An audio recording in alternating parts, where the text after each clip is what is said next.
2, 4, 20, 40, 60, 100। মামুনি, তোমার তো এখানে হাফ কেজি কেনার মাংসের টাকা নেই, আর ওরাও তো হাফ কেজি নিচে মাংস বিক্রি করে না। আচ্ছা, তুমি আমাকে বলো তো এই খুচরা টাকাগুলো কোথায় পাইছো?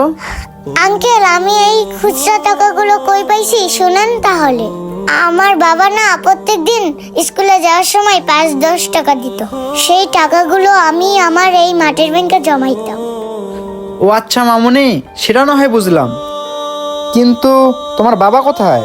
তোমার বাবা মাংস নিতে আসতো, তুমি আসছো কেন? আঙ্কেল, আমার বাবার কথা বলতেছেন? আমার বাবা তো 1 সপ্তাহ ধরে অনেক অসুস্থ। কালকে ডাক্তার আইছিল, বাবাকে ডাক্তার ডেকে বলছে বাবার নাকি প্রেশার নেই, আর ডাক্তারে বলছে বাবাকে গরুর মাংস খাইতে। তাই তো আঙ্কেল, আমি আমার মাটির ব্যাংকটা নিয়ে অনেক স্বপ্ন নিয়ে আইছিলাম এখান থেকে বাবার জন্য মাংস নিয়ে যাব বলে, কিন্তু সেই স্বপ্নটা আমার মাটির ব্যাংকটার মতোই ভেঙে গেল। মনে হয় না আমি আমার বাবাকে মাংস খাওয়াইতে পারবো।